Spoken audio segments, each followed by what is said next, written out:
Okay,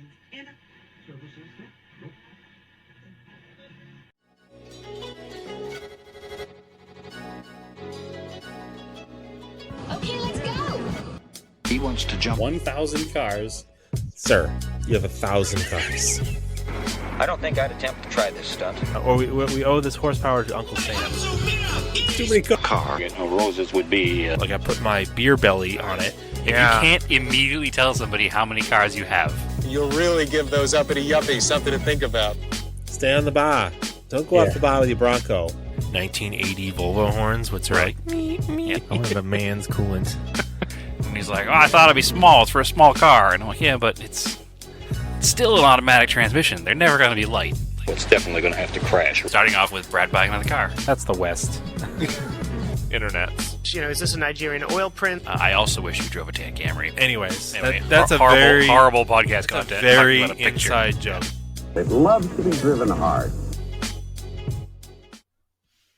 All right. Happy New Year, Brad. Welcome back to Auto Off Topic. Happy New Year, Andrew. It actually is New Year's Day.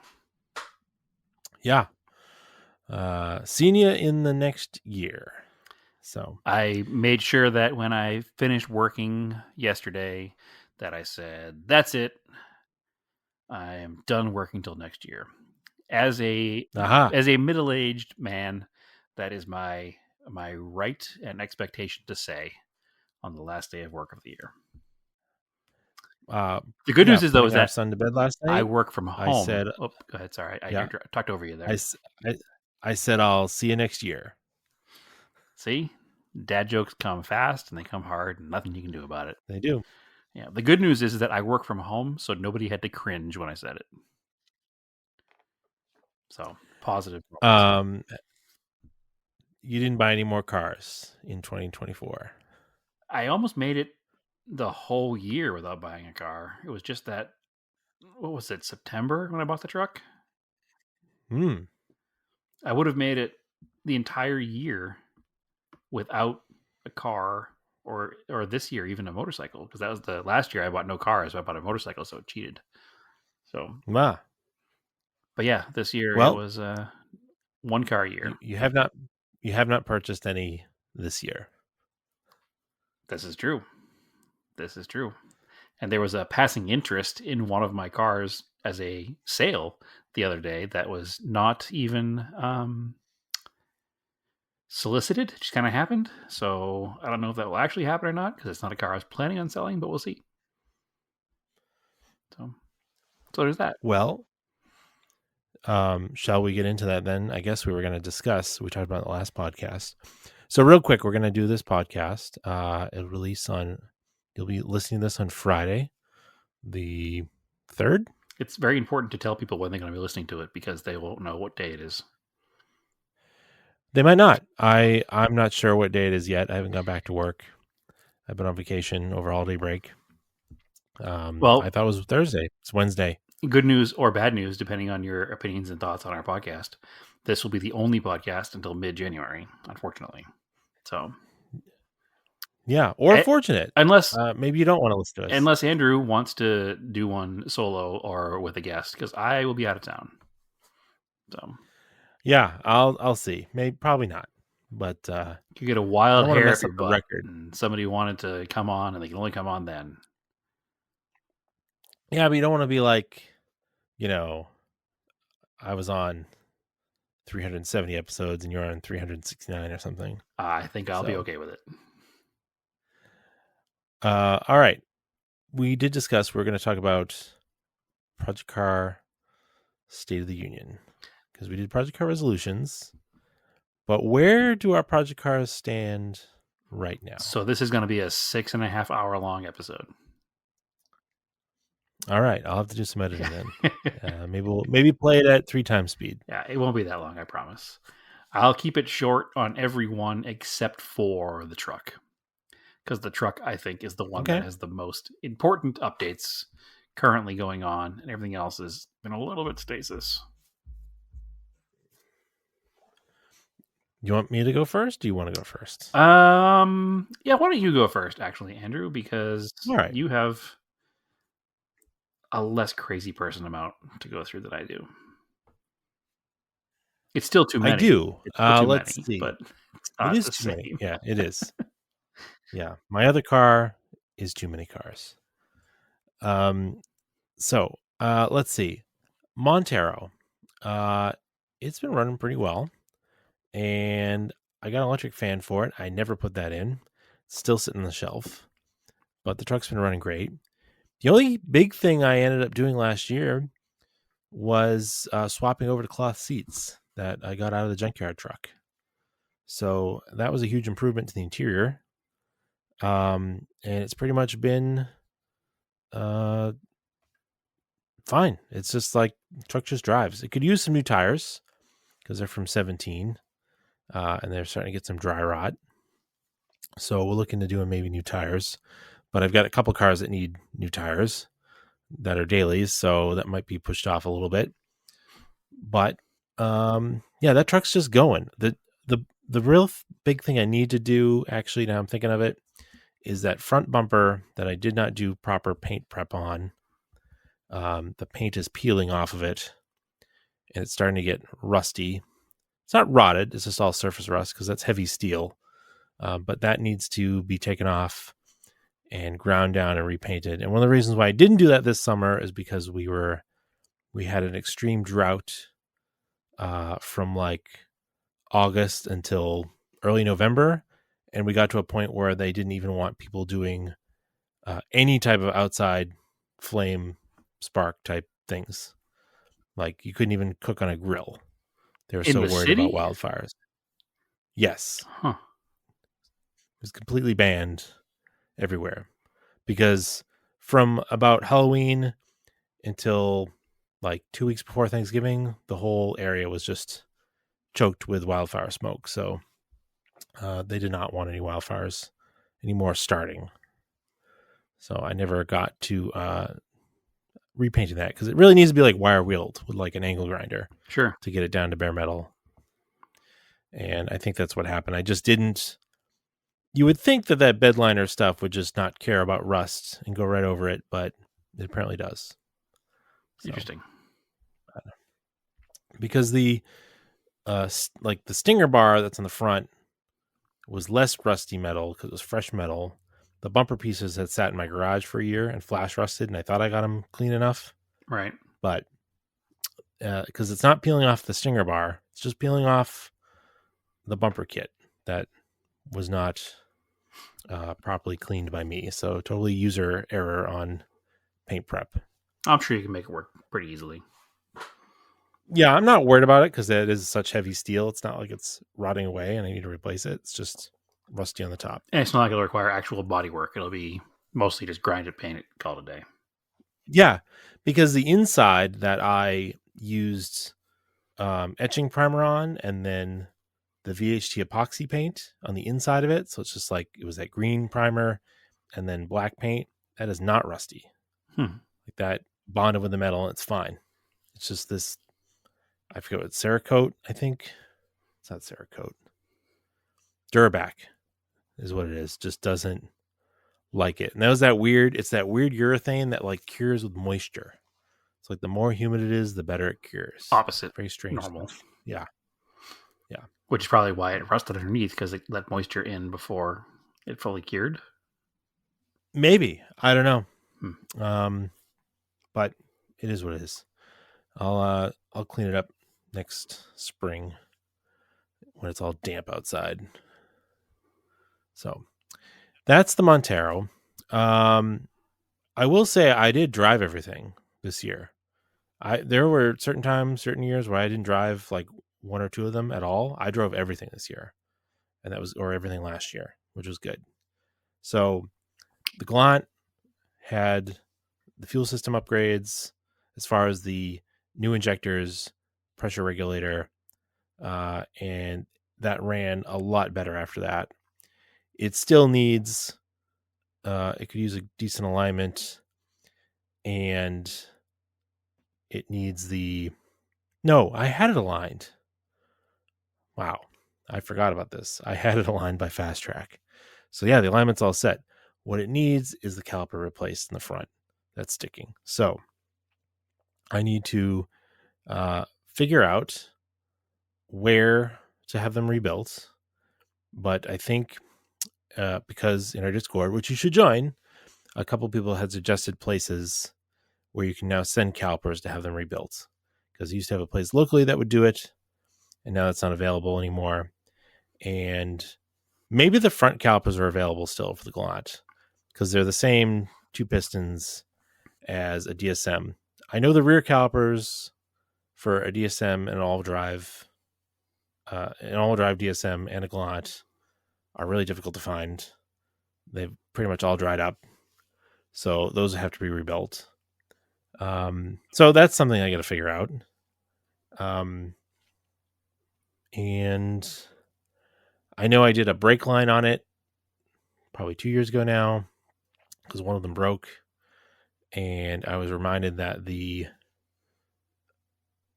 fittings were like they weren't like metric or something. It was really weird.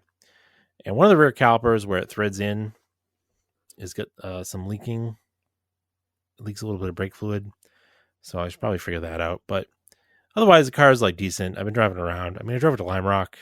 I probably wouldn't drive it across country, but it's been fine driving around town. I took it to the Marblehead Cruise-In a bunch of times. It definitely runs a lot better with the fuel stuff. I'll probably consider now adding the newer fuel pump I have, and I have all the stuff to do the rewire.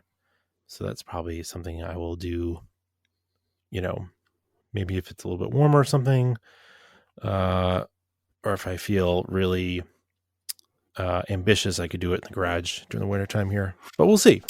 Well, I think it's that's been your Project Car State of the Union update for that car the past 2 years. So maybe this is the year. Yeah. I mean, it's tough because, like I've talked about, I don't have a lot of things to do to all of them.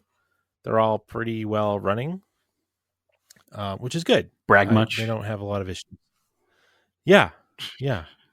The Talon, pretty good. I really should just drive it more, and I should put that intercooler on the front. I've got that rear subframe I've probably talked about before that needs to go into it. I need to take it all apart, clean it, put it back together with, I've got adjustable arms for it and stuff. So maybe that's something I can do on a weeknight in my garage here. I can start disassembling that, because it's really just something I can do with the impact gun and take it all apart, because I do have all the hardware for it. So, I'll think about getting that done. But I did drive that car. I mean, I took it around. I went to a couple of those Marblehead Cruise-Ins. I didn't take it to Lime Rock this year. We did a little mini forenoon cup with it. But that's been around, so that's good.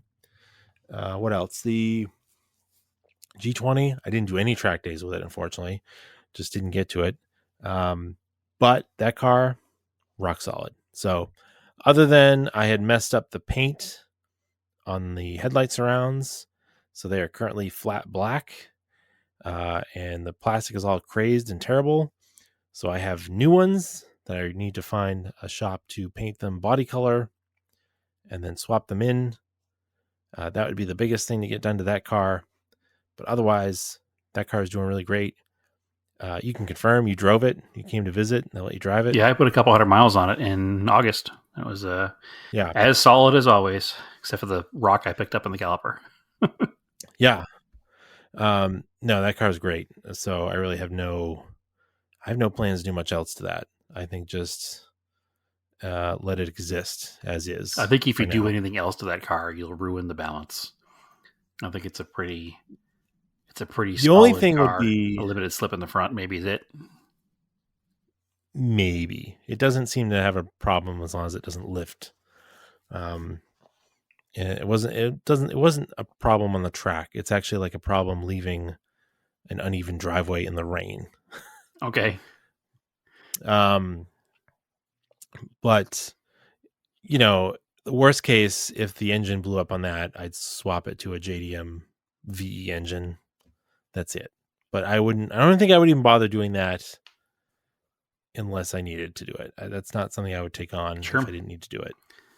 And I did find out that there is a short shifter available for it. I might consider that. Okay, yeah, that would work. So the shifter is nice on the car as is, but it is nice. It's a little long, but it's direct. Maybe I'm just used to my 70s cars that have 32 feet of transmission of shifter play. So yeah. So that brings me to the Volvo, which does have a super long shifter. So that is going to be the big project for 2025. So that was, I probably talked about finding a 142 last year and looking for one. And surprisingly, that showed up quite early in the year in April. It was Easter weekend. Yep. It was, but I didn't get to it until 2 weeks ago. So, not 2 weeks ago, more than that, 2 months ago. So that the machine shop has been on vacation this week. Hopefully they call me maybe Friday or Monday. Let me know that thing's all done. And as soon as I get that engine block back, I'm going to start assembling it. And ideally, that goes together pretty quickly. I've got a lot of the parts already stacked up. I still need to get things like the timing gears and an engine seal set, but pretty much I have all the big hard parts. And it should be ready to go back together, hopefully pretty quickly. And I'm looking forward to that. That's really going to be the big thing, the big project for 2025. So I want to get it done early on because I want to enjoy, early spring driving with it. Yeah, you haven't really actually had a huge car project since the Galant, so that'll be nice to knock another one out. Yeah, once it's running, that should be a nice car once it's running, assuming there's nothing else. Well, I'm sure you'll have to go through brakes and that kind of stuff as well before you put serious miles on it. But yes, I will obviously flush all the brake fluid and stuff like that. But I don't think it would need a transmission. I don't think it would need a rear end. There's not much left after that. So. And it's not like the car was sitting for decades. It ran fairly recently, it seems. So you shouldn't have too much attrition of parts from just sitting. Like a pickup truck you pull out of the woods, been sitting for 25 years. Like it should be okay. Yeah. So that's really where my my Project Car State of the Union, most of the cars, all running, doing fine. Need minor stuff to them. One of them doesn't run at all. Needs a full engine rebuild. All right. That's not a bad place to be. No. I feel overwhelmed by having a bunch of non-runners. It's pretty good. It is. It's pretty good. It's been a lot of work over the last few years. Tell me a thing or two about how that feels. It feels pretty good. What do I have to look forward to? I recommend it. Yeah. So, Project Car State of the Union. I'll try to be brief. And we'll end on the truck because that's the big one. We'll start with the 74 Colt. I'll start with that car because it is one of the larger projects and it's been being worked on for the longest amount of time. I barely touched it in 2024. Only because it's in Massachusetts and I live in Arizona. But I was out there when was I there? May. And Memorial Day weekend. Yep. I dropped the gas tank and sent it off to be cleaned and tanked and got that back. So that next time that I'm there, which was supposed to happen again this year, just never did, thanks to, situations and circumstances in life, I never got back there to put it back in. So it is sitting there waiting for me to do that. So hopefully I'll be able to come out there at some point in the spring, help you with the Volvo, and maybe get that car closer to up and running. So that would be nice because I can get that car up and running. I can get it out here.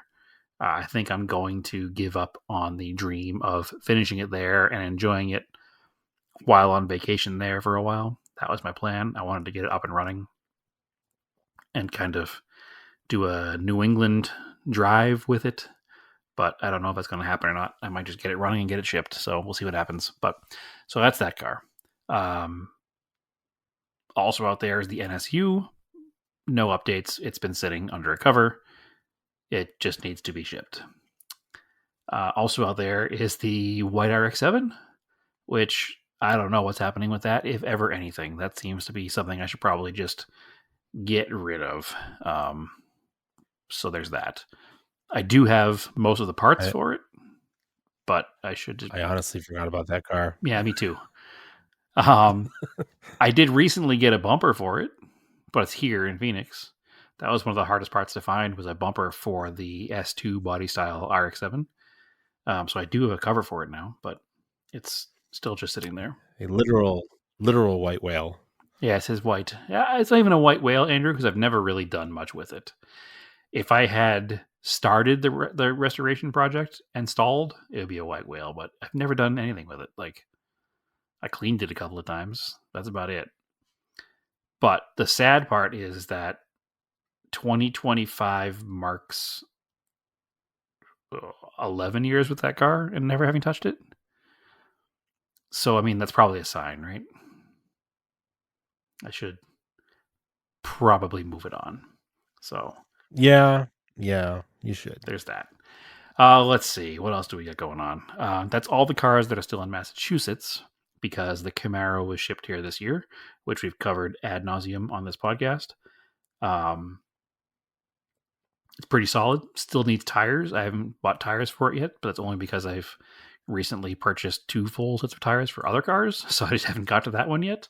Probably soon I'll buy some tires for it. I need to decide if I'm going to change the wheels or not, but that's not an important part of the project. That's just personal preference. But if I'm going to put the original... That's a big update. If I'm going to put the original steel wheels back on it, I have to refinish them. They are too far gone to use as is. They're pretty ugly. They'll need to be sandblasted and cleaned. That's a big update, though, getting the car out there. Oh, for sure. It is, because I've lived here now since July of 2019. So July of this year will be 6 years. So, and like, I don't want to the car runs and it's fine, but like just getting it from here in Massachusetts. Well, I mean, the biggest project this year was the garage, right? And the whole reason for building the garage was to get the car here.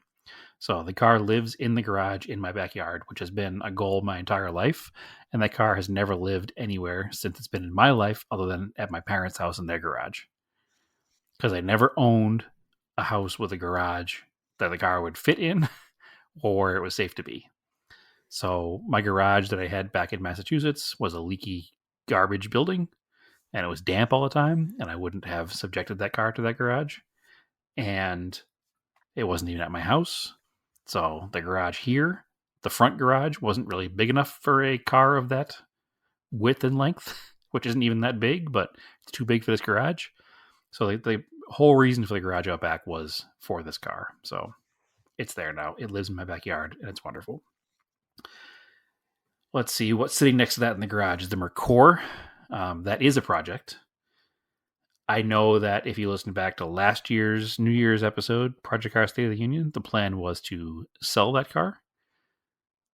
The plan is still to sell that car. Unfortunately, in the year of being here and not using it, it has developed more problems that need to be fixed.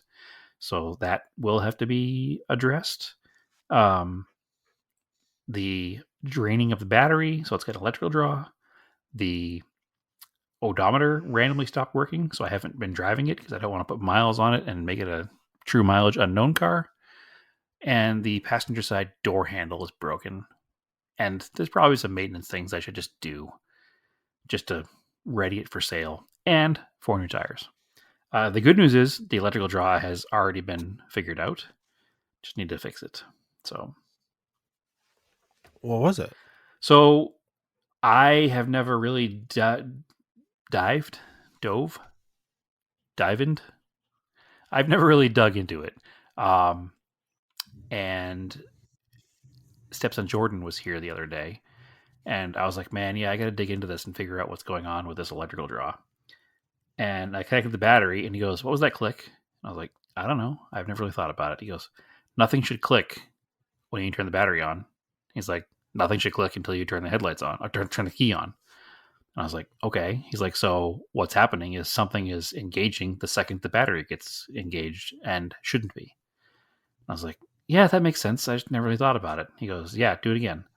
So I have one of those shut-off switches in the battery, the green dial. So I backed it off, and it clicked the other way. And I turned it back on, and I clicked again.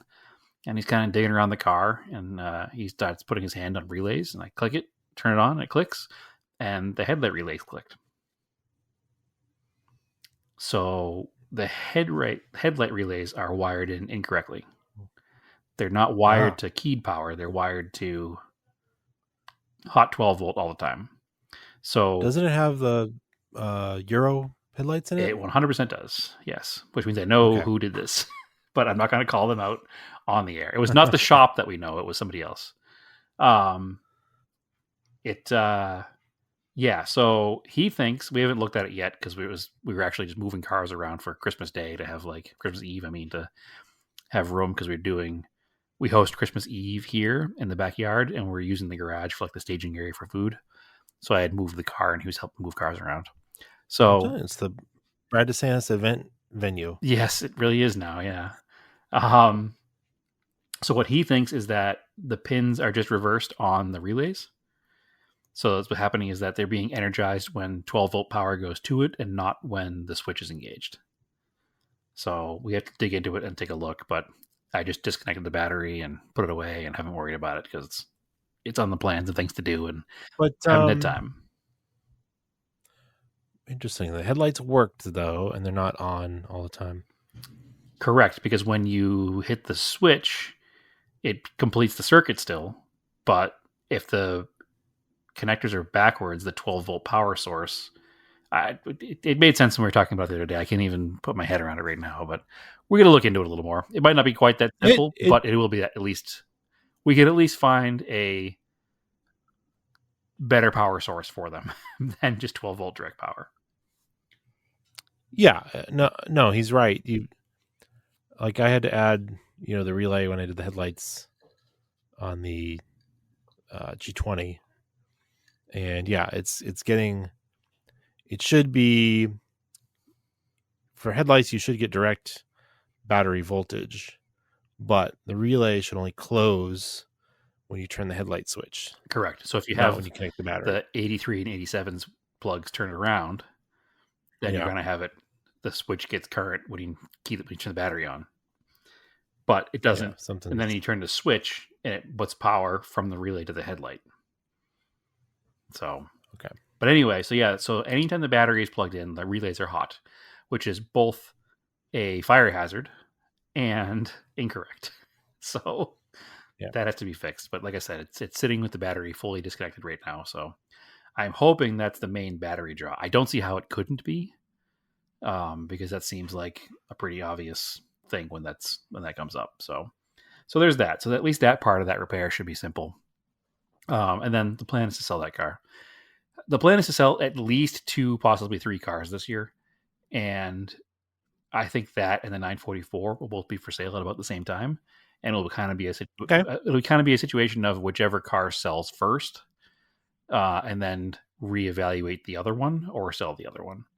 Because the whole process of building the garage, without going too much into personal finances, you're aware because you've built the building, and anybody who's ever done any kind of construction project knows that nothing is ever done in the initial budget. It always goes over. And the biggest overage on the garage would be covered by the sale of either one of those cars.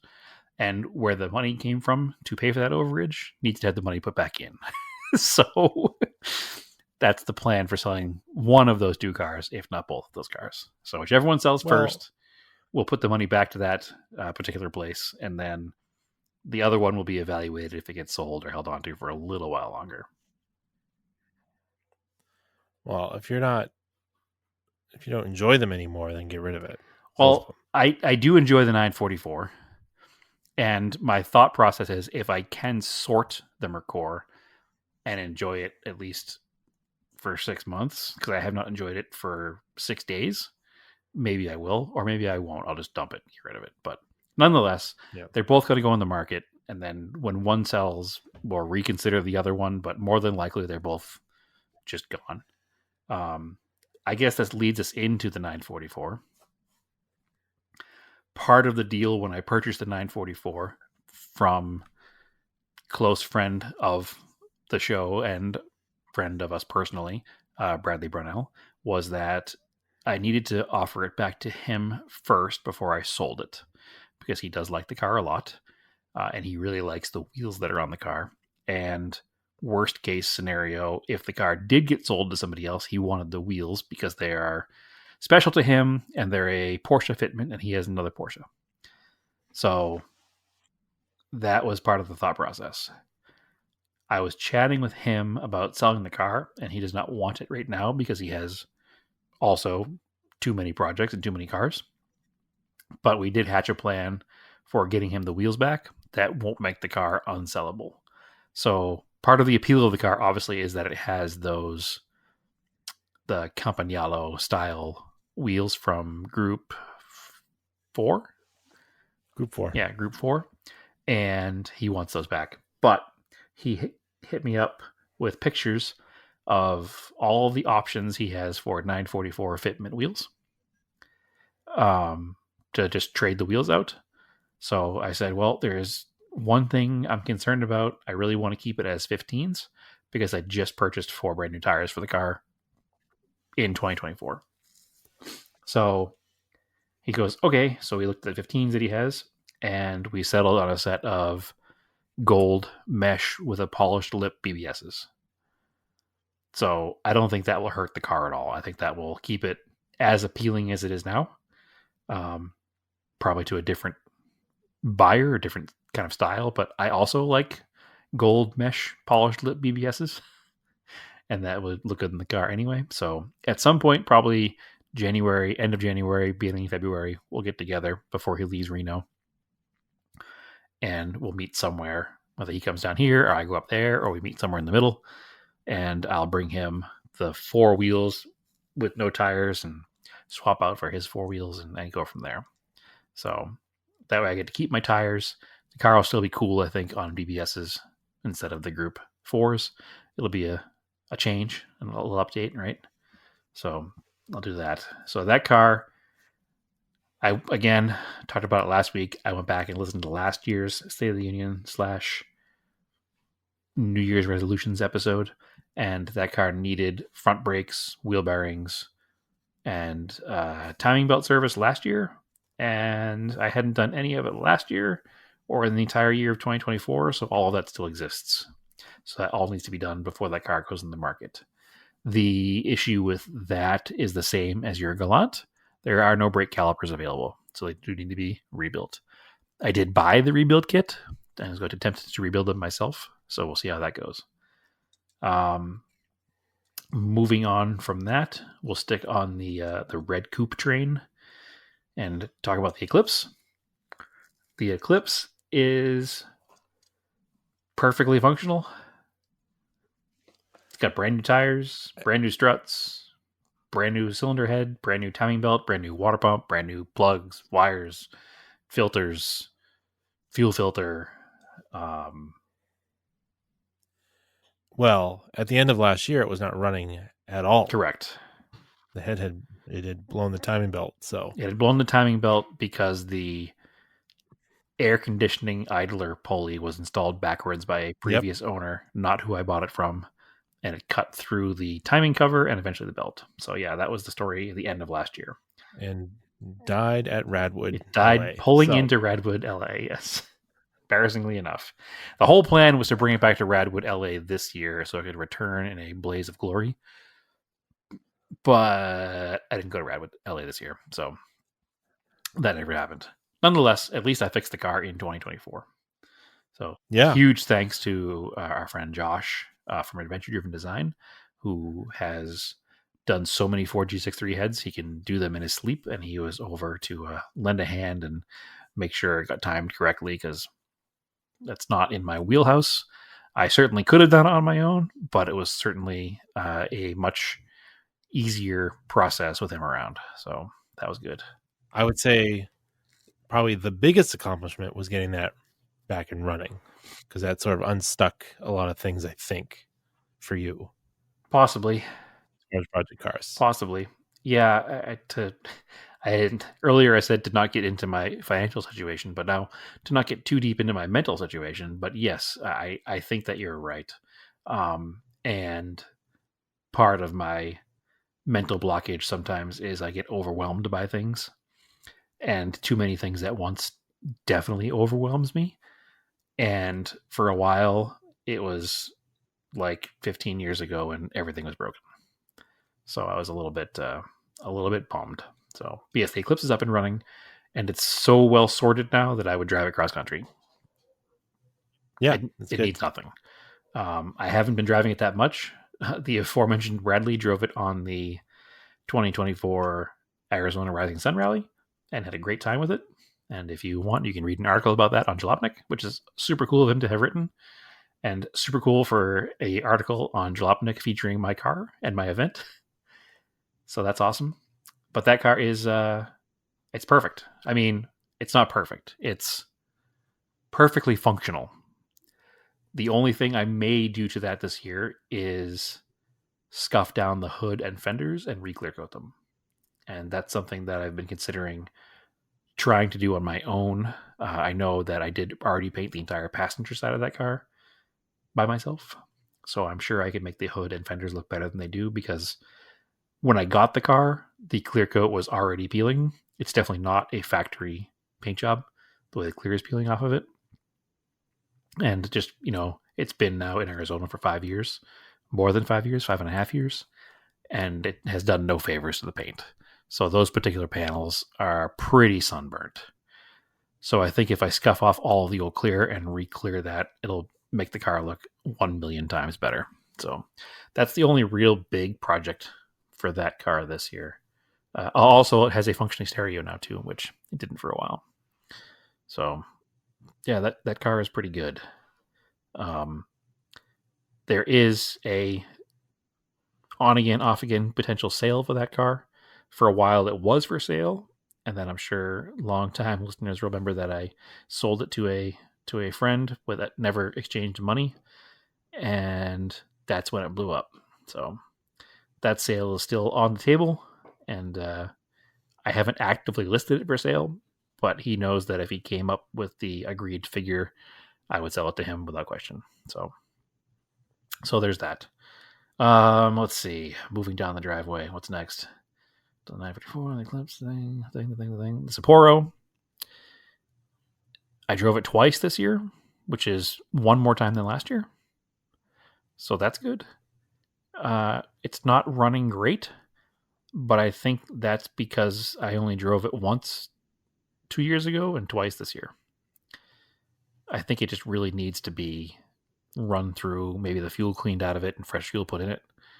It's just stumbling a little. It's nothing. It doesn't seem like anything major. It just sounds like possibly there's some kind of issue with I don't know, the corn gas in the carburetor kind of gummed up a little bit, and it might just need some cleaning.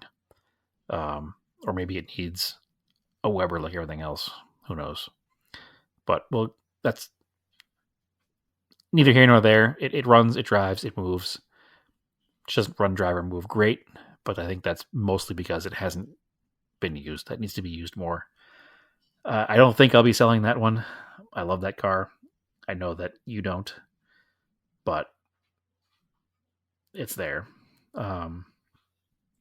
There's been some talk and conversation by some people trying to convince me to swap all of the steering and mechanicals into it.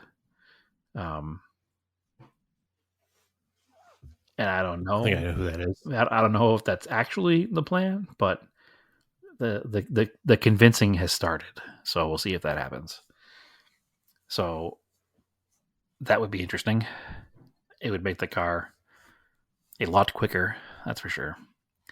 And it would take care of 2 project cars, because it would get rid of the Starion that's in the yard. Yeah. So the poor Starion. Which I love.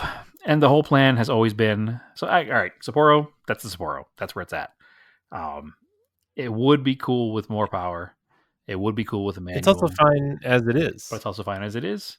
So we'll see what happens. The Starion is not going anywhere. Worst case scenario, the Starion might get taken apart, and the interior, the engine, the transmission, the front and rear ends, and all the hard to find flat body parts that I've scavenged over the years will be boxed up and stored somewhere, and that rusty shell tossed in the garbage. Are we gonna get another shed? You need another shed. So definitely need another shed. Do you want to get off of Project Cars here for 1 second, and we'll go to Project Buildings? So I forget, when you guys were here, how finished was the garage? You didn't have the doors in it, and no, I think it was all sheetrocked. Was it sheetrocked? Was it painted? Wasn't painted yet. Maybe not. I think it was just open studs.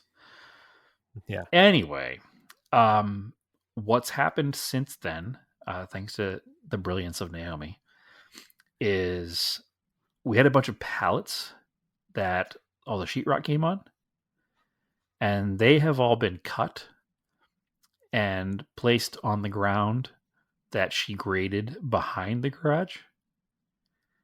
And it is perfect storage out of the direct sun for car parts.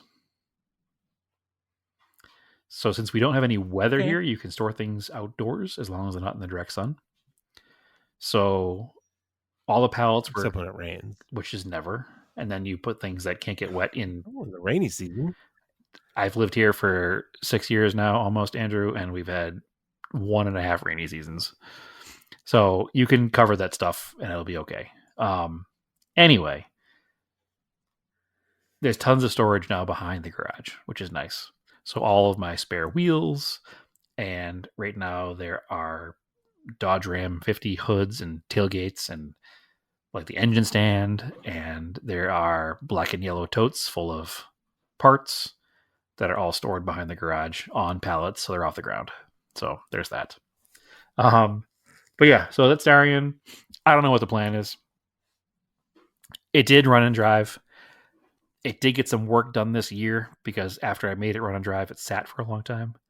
And I don't know if you remember, it was probably June that the water pump let go and it started leaking coolant. So I put a new water pump in it, and then I put a new water pump in it, and the nice pressurized system blew out the radiator. So it needed a radiator. So I pulled the radiator, and then the garage construction happened, and it was stuck in the corner and kind of forgotten about. So the radiator is also on one of those pallets in the backyard and needs to be sent to a radiator shop to be rebuilt. So, but the car does run. I mean, it gets driven around the yard just with no radiator, so I can't let it run very long. But I don't know what the plan is. I can't get rid of that car no matter what. That I don't know why. I was thinking about this the other day. I bought my first Conquest in either late 99 or early 2000, right? The first red one that I had. It was right after I graduated high school. Probably 2000. I think I bought the Talon first.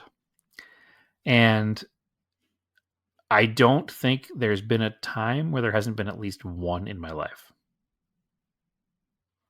Whether they ran or not. Because I've had 4 or 5 wide body cars and the one flat body car. So getting rid of it doesn't sound right to me because that's like my comfortable space is a Starion. There were 2 red ones, the one beige one, the maroon one. So it is four wide bodies and the one flat car. That sounds right. Sounds right. Yeah. So there's been a ton of those around, and I love them so much. And I can look to my left in my display cabinet of diecasts, and there are dozens of them in there. So it's like I don't feel right not having one in my life. So I really do want to ultimately get to a nice flat car. I'd love to have a nice white flat one because that's what that car is. And it's what the race cars were all based on, was a white one. But I don't know. We'll see. So I honestly don't know, and I don't want to make any promises this year for that car. It's 100% in my way because I can't use it. I can't drive it. it doesn't have a battery in it, so just to move it is always a project. One of the tires is always leaking because it's a snow tire that I put on it in 2010. I hate it. I hate everything about it. But unlike cars like the Mercor, that I'm like, I can get rid of this. I can't. I can't bring myself to get rid of the car, and I don't know why. So we'll see what happens there, but I'm not going to make any promises or any plans. That one, I think I'm going to go the route that you went with the Volvo and just say if something happens, something happens. Yeah. And if it doesn't, it doesn't. But until then, I'll continue to whine and bitch about it being in the way and being frustrated by its existence.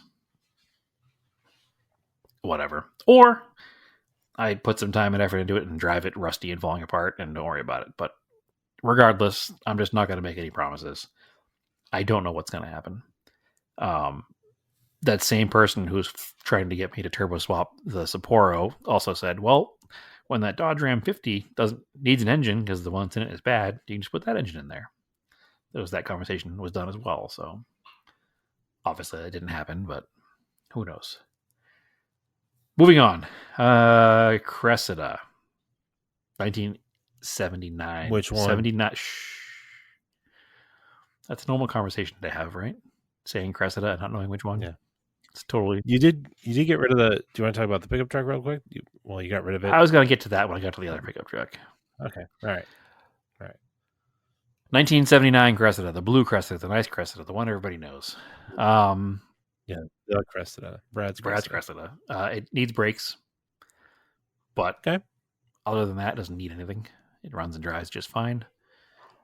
If I were garage project, yeah, it's literally an hour or two. If I were to do anything big to that car, it would be to fix the air conditioning. But that's it. Okay. I do have a set of wheels for the car. I talked about that last year because I probably had them for about a year. I have not refinished them yet. I also said that I wouldn't get another season out of the tires that were on the car, and I wouldn't have if I hadn't rotated them because the car runs pretty aggressive camber in the front. So the camber wear on the inside edges is pretty bad. So I just slapped them on the back, and I had nice fresh ones from the back for the front. So I got the whole season out of it. So I never did anything with the wheels. So that's fine. I do need to dig into that a little bit more, but not worried about it. It works. It just needs brakes. And I have the parts, so it just needs me to not be concentrating on something else and get to that. 1980 Cressida has been moved to a spot of wrenching. I put it in the spot where the Dodge Ram 50 was and threw the cover over it. So as soon as the Dodge Ram 50 is 100% sorted, that car gets made to run again. It's got to be something stupid because it ran just fine. And then I parked it to do something else, and then it wouldn't run again because it had no spark. You were out here actually. Was that this year or last year? I think it's 23 at this point. Yeah, it might have been like September 23. Anyway, you were here and we were trying to diagnose it and we couldn't figure it out. We didn't truthfully spend a ton of time on it, but we couldn't figure it out. But I haven't touched it since because of everything else going on. It has been moved to that spot where the Ram 50 was put back together. And it's the igniter? What's that? Is the igniter, you think? I bought a new igniter for it, but I haven't tried it yet. Well, okay. I bought an igniter from a junkyard Cressida that I know was running because it was crashed. And I know the story of it being crashed. I also recently met, I don't know if I talked about it in the podcast. So part of my daily job as an insurance appraiser, I go, shop to shop, house to house, looking at cars for collision repair. And I was looking at a guy's Civic Type R. And somebody has a Civic Type R. You just start talking about cars. And it turned in, he's a from the Philippines. So he's a huge nerd for old Mitsubishis and Toyotas. Okay. So we hit it off great, and we started chatting. And he started talking about... Do we just become best friends? Pretty much, yeah. We started talking about, Lancers and Cressidas. And he was telling me about his friend's Cressida that he crashed in.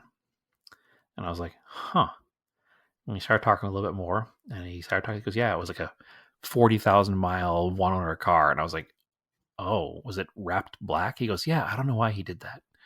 paint was perfect. They wrapped it black. I was like, yeah, I know the car very well. I saw it after it was wrecked, and I robbed a bunch of parts from it. So I do have the igniter from that car, which I haven't tried yet, but I do have it to try. So yeah, it was a 40,000 mile one owner Cressida that he bought out of California for like $12,000. And it was, woof. Yeah, he hit the wall hard with it. He got sandwiched between two cars and then pushed into a wall. So he did walk away. So that's a good sign. So yeah, I do have that igniter to try. That's going to be step number 1, I think. But I should get out there and play with it. Oh God, what else do I have? Corolla. I mean, I forgot about the some of these cars, like the RX-7. I forgot about. So you got to tell me what you got. But yeah, the Corolla wagon. That was a downgrade this year. It was a huge downgrade this year, and I honestly haven't touched it.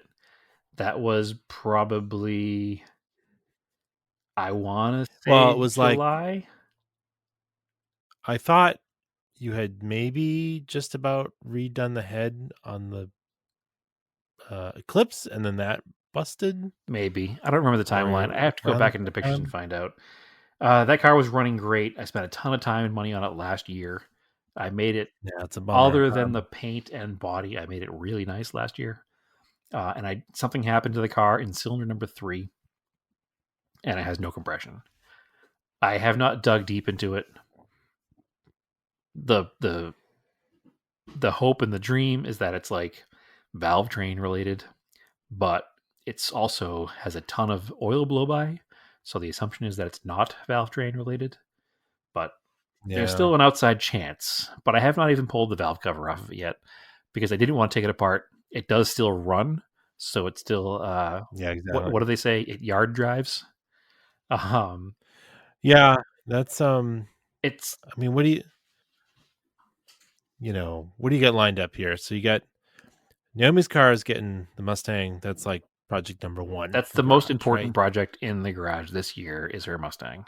As people who know us, people who know us know she just had a hip replacement. She's been recovering for that for the past 9 weeks. Yeah. The doctor said that after, I think it's 90 days, you're free and clear for full range of motion and full usage. So the hope is that after that full 3 months, we'll be headlong into that project. I know you say I don't think it's going to take very long, but have you ever looked at that car? I don't know. I don't think it's going to take a year to do it. Absolutely not. No. What are you putting into it? The drivetrain? So the biggest issue is we're restoring it as we go along. Exactly. On this podcast, we're a big proponent of. This is rolling restos. It's the same approach I'm taking to the Volvo. Make it a running roller. And then once it's running and rolling, you'll be way more motivated to do everything else. 100%. But the one big thing on that car that is going to be a little bit different than the Volvo is that we're doing a full restoration of the inner front suspension. Like we're doing the engine bay, repaint, all new front suspension, all that stuff as well. So that's going to take a little bit more time from the situation. That's a weekend. Listen, Andrew. Especially with a garage that is a dedicated space that you don't have to put the project away every time you're done with it. It can stay taken apart and organized. Still be organized. And you're going to get it done a lot faster than you think. Hopefully. The plan is that it runs before 25 is out. So I don't think that's too hard of a goal. The nose is already off the car. Fenders are off. Valance is off. Grill is out. Bumper's off. The process has already started because before the garage was built, our friend came by and helped, who's much better at welding than I am. He's a body man by trade. And he cut out all of the rust that was caused by the old leaky batteries and welded in all new rust. So that part, did not weld in new rust. He welded all new, non-rusty sheet metal. I got you guys. I put more rust in. Yeah, she bought brand new panels and he used those in the car. So they do still need to be finished with a little bit of body work and then some paint, but that's not a huge deal. Our friend Joe, who restored that 65 Mustang a few years ago, gave me a whole bunch of factory stock Mustang parts. A bunch of them I can use, a few I can't because the 68, 65 has a few differences, but that's good. So it's a ton of suspension stuff. So that'll all go into the car. But what's that? 5 bolts? It's really not difficult. Yeah, it's not difficult. I'll say that for sure. I think you're gonna have the engine in and running by April. I don't think maybe you're not going to be driving the car around, but you'll have the engine in running. The biggest hurdle with this is going to be learning. There's a bit of a learning curve on the fuel injection setup that we're doing. So that's going to be the biggest issue. There's a little bit of a learning curve there and having to plumb all of the fuel lines because it's going to have a more modern style fuel system with a return line and all that stuff. So tank is going to have to be either purchased or modified. There's a few little things that go in there, but I think ultimately it's not going to be that big of a deal. And anybody who knows Naomi knows that she's very motivated and she will push until it's done. And it's not on me to get it finished. She wants to do most of it herself with me there.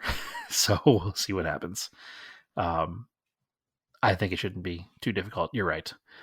So anyway, yes, that's the Mustang. The Corolla needs to get looked into, figure that out. And then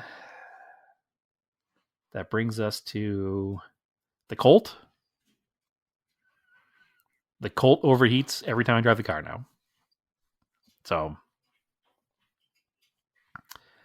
I don't even know.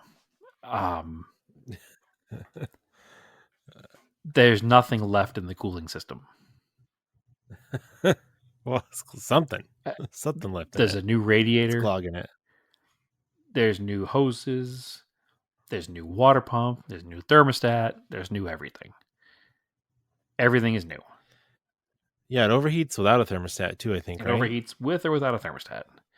It overheats with or without ambient temperatures of 100 degrees or more.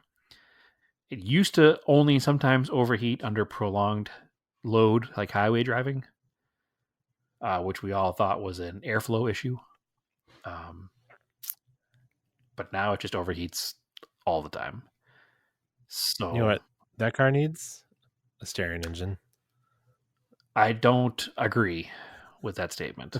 I never want that car to be a turbo car. Maybe I do. I don't know. I always thought that car would be really cool with a hotted up either 1.6 that came in it, or like the big dream is a 4G63 on ITBs or carbs. But there's got to be a simpler solution for now. I don't know. I don't want to make a huge project out of the car. That car is up there with me as far as importance, like the Starion. Like, I love that car. You know, it's the car who most people who know me know. I've had it now for probably 10 years and 11 years, maybe 14. I bought it. I don't even remember.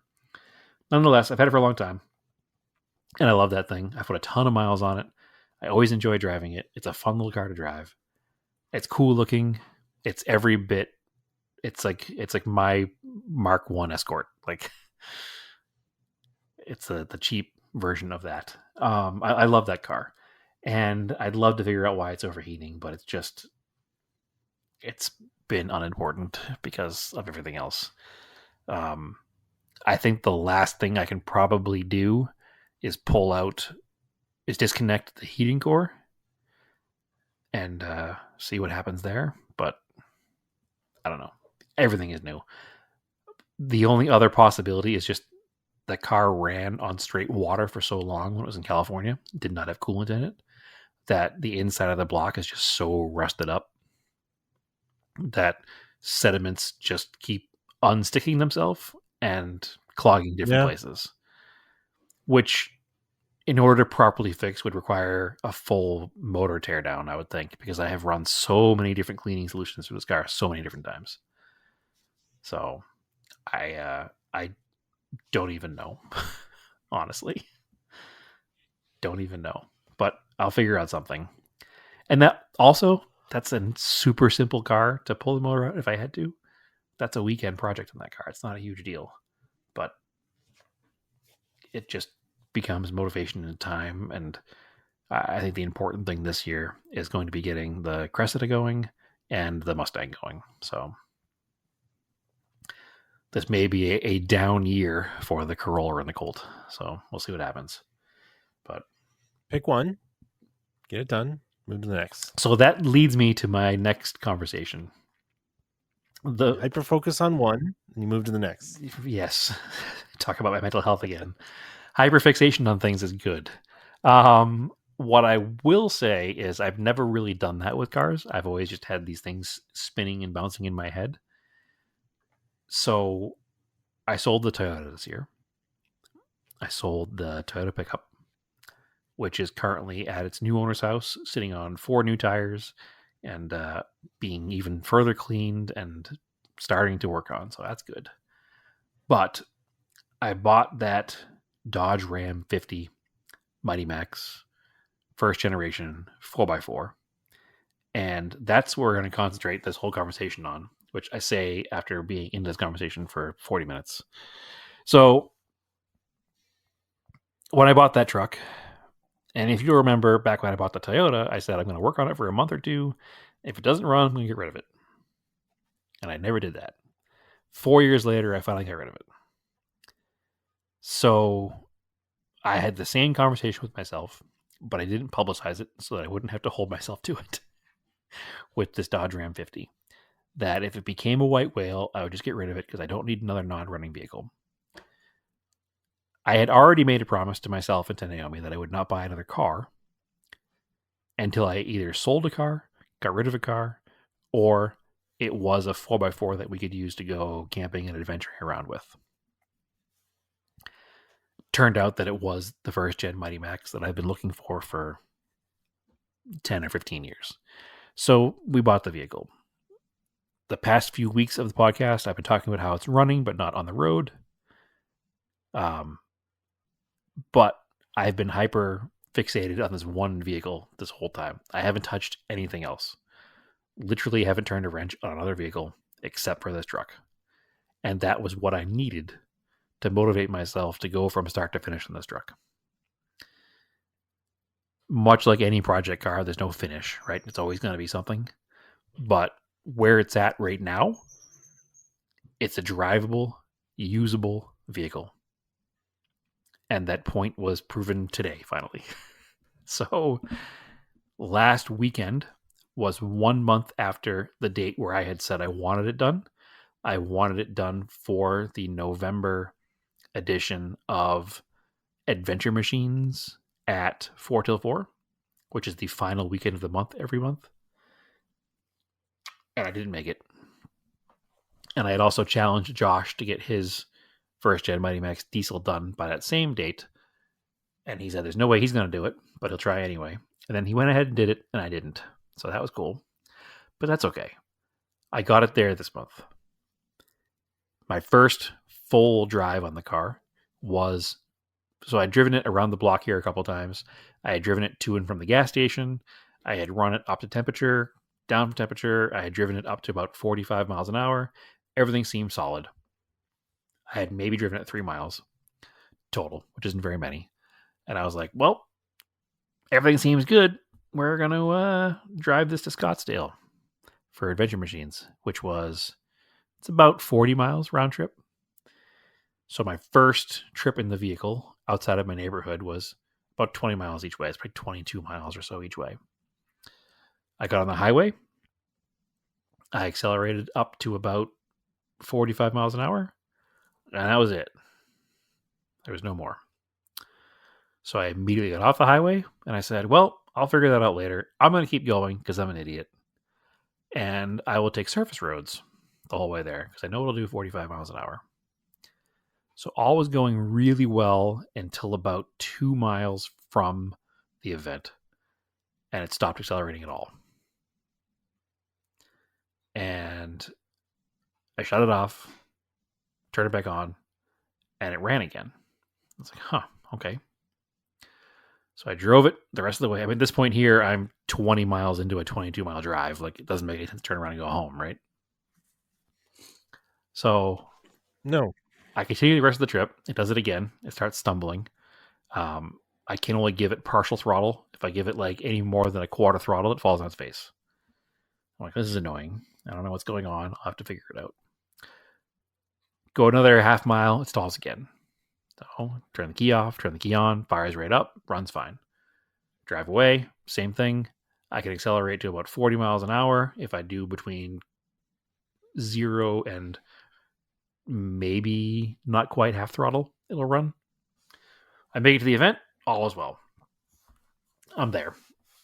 Cool. Josh is there in his truck. It's the first time we've had the trucks together.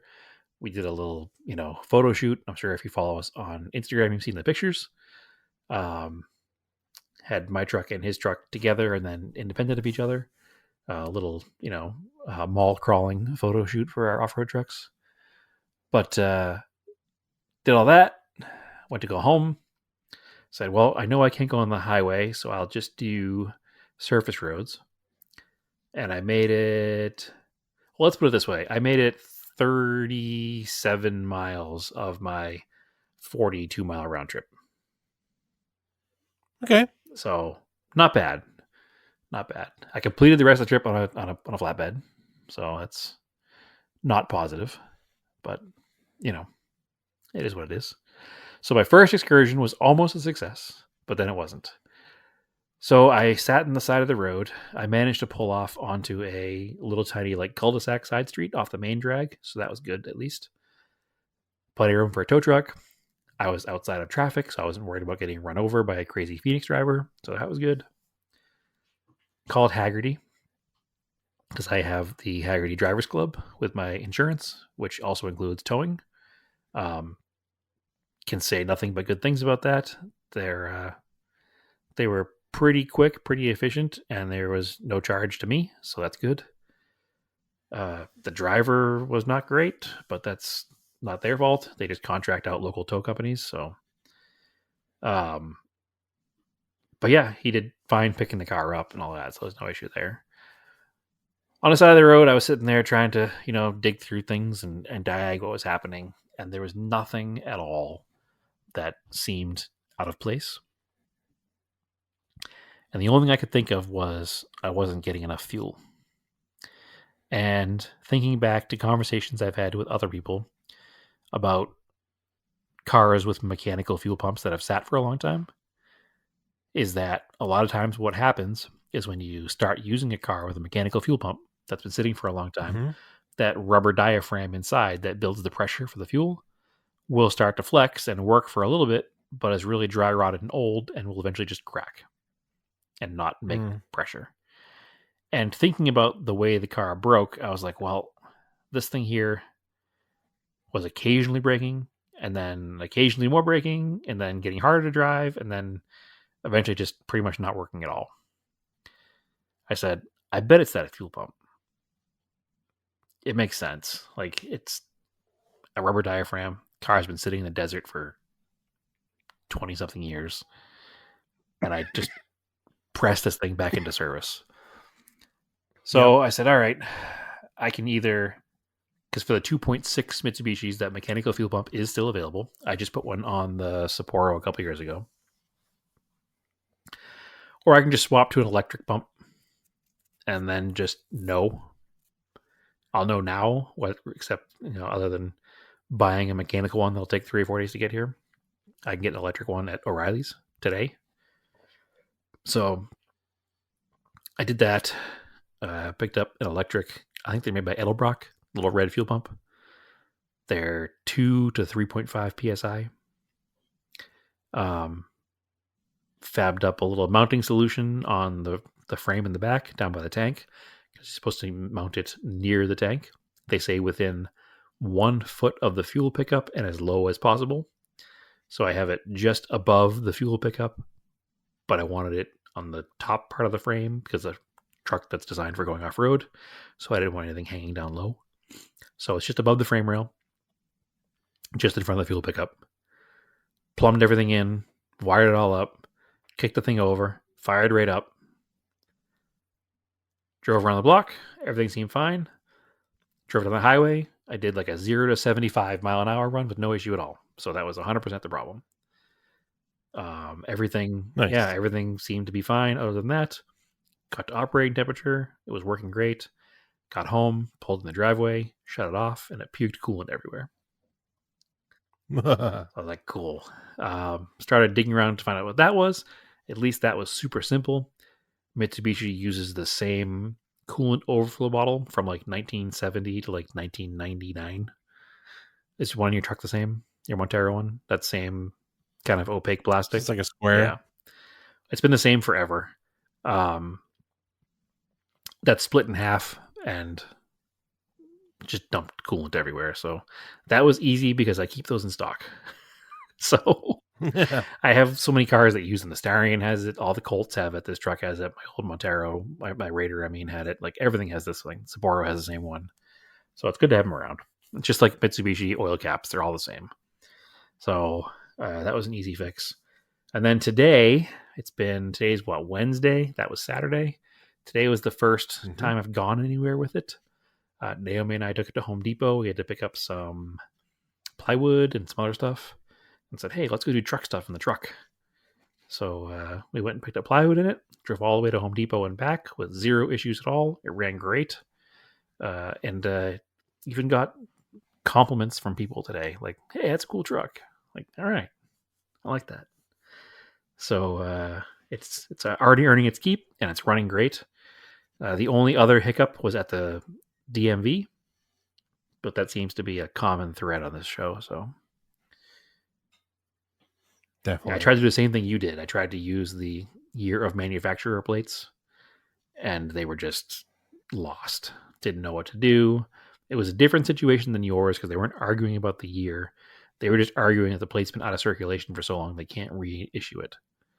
And I was like, yes, you can. Yeah, why not? Yeah. As long as it's not a number that's being used somewhere else. Which they confirmed it wasn't. Which they can look up. They confirmed it wasn't. But then they were like, well, it's been out of circulation for so long. I was like, no, that's not how this works. So you just put the number in. It won't let us put the number in with an antique plate. Like, it's not an antique plate. It's your manufacturer plate. You don't select the kind of plate. You put the number in. It works. You call it a day. Life goes on. But they couldn't. They were confusing the historic vehicle tag and the year of manufacturer tag. And they couldn't get it through their head what they were trying to do. So... for now, I just put a regular historic tag on it, and I'll worry about it later. I didn't want to argue anymore. I just wanted to get the plates and be home. So that's there. Oh, also, it cost me an extra $5.50 because the truck was in the archives. They had to manually pull it out of the archives, which, of course, does not mean going down into the Hall of Records and finding it on file. It meant putting the VIN in and pushing a different button, but that cost an extra $5.50. Yeah, enhanced. Yes, it was purged from the system. It said it was a reissue purged record or something along those lines was the charge for $5.50. So okay, yeah, whatever. I know it wasn't the Hall of Records somewhere you had to go to because I didn't even go to the actual DMV. I went to the third party. Go get the plate while you're in there, will you? Yeah, exactly. So yeah, I'd have paid an extra $5.50 for them to use that plate. That'd have been fine. I'm cool with that. Nonetheless, it's legally registered. It's insured. It's been driven a few times. It's run its first truck stuff errand. It's earning its keep. So now it's time for the fun stuff. Clean the interior up, clean the paint up the best I can, clean the chassis as best I can. Just make it nice. Find a windshield for it. It's got a cracked windshield. Overall, I'm super happy with the truck. So, but the whole point of that story was, yes, concentrating on one vehicle at a time is the only way I'll ever get anything done. And I have now learned this. So, doing little things on all the cars at the same time is fine. But as far as like a big project goes, like don't go back and forth. Do the one project. And do the Andrew way where you order all the parts ahead of time. Telling you, that's what I've Get all the stuff lined up for the Volvo. Have Mostly. everything lined up and ready to go. But yeah, that's the good. main crux of project cars. There are 4 cars that are on the potential sale list, so we'll see what happens. Maybe 5 if you count the RX-7, but the Eclipse, Mercor, 944, and that aforementioned 1980 Cressida. Somebody is attempting to purchase it. I was kind of a jerk and told them to make an offer because it wasn't really on the market, so I don't have a price in my head. I have a low ball price in my head that I won't go under, but there's a potential out there, so we'll see what happens. Sell it. I don't know. Listen, if the number comes in and it's a number higher than what I'm into it for, I probably will sell it. But if it's a low ball number, then I will not. And my theory is that it'll probably be a low ball number because the car doesn't currently run. So yeah, it's a way outside shot. Oh, and I'll probably be selling the Royal Enfield this year. So not floating your boat. No, I like it. I think the biggest issue I have is that the dream of the off-road motorcycle that I take and go on trips with and all that is harder to find time to do than I was thinking it was. Yeah. And if I'm going to be doing off-road and camping trips, I'm going to want to go with Naomi. So that's what this new truck is for. It's going to replace the use case of that motorcycle. And for the value of that motorcycle, I can get myself into kind of a neat vintage bike, which I think might fit me a little better. So, yeah, probably. All right, I see that. So that's probably the plan, is to sell that and put the money into something 60s, 70s, something cool, something different. I don't know. We'll see. 2-stroke, maybe. Who knows? So we shall see, because that way I'll have something, and something that does 70 miles an hour without issue also would be nice. So, yep. My only hope is that I haven't missed the mark to sell it because the new one just came out. And I hope that hasn't completely tanked the market on the old ones. So I doubt it, because I don't know, when you were trying to buy it, the new ones had substantial markup. This is true, but the new one is a much better bike. So The new one is water-cooled, and it's a 90 mile an hour bike, and it is just a better bike all around. It's not as good looking, I'll give it that. It's more modern looking. But okay. The whole thing with the bike, it's a vintage looking bike. It's a cool looking bike, and it was good for on-off road. But I just think that the dream and the reality are two very different places in my life. And I don't use it enough to justify what it is. So, plus if I have a vintage bike, I can go do vintage bike things. So there's that. Nice. That's one more use case. And a lot of this, honestly, Andrew, is because I have a work car and a company car. So I don't have a commute. So I don't have a need for like normal vehicles, like a modern motorcycle or a modern car right now. Because in order to go to work, I just go out and get in my 23, 22, whatever year it is, Toyota Camry, and go to work and don't think about cars at all that are mine until after work. And then don't drive them because I don't go anywhere. So, okay. It's probably a record year for low miles if I actually totaled it all up, I bet. So anyway, that's it. That's the project car State of the Union around here.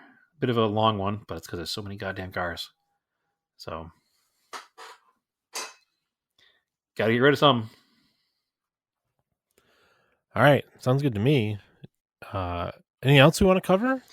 I don't think so, Andrew. I think it's a good start the year off.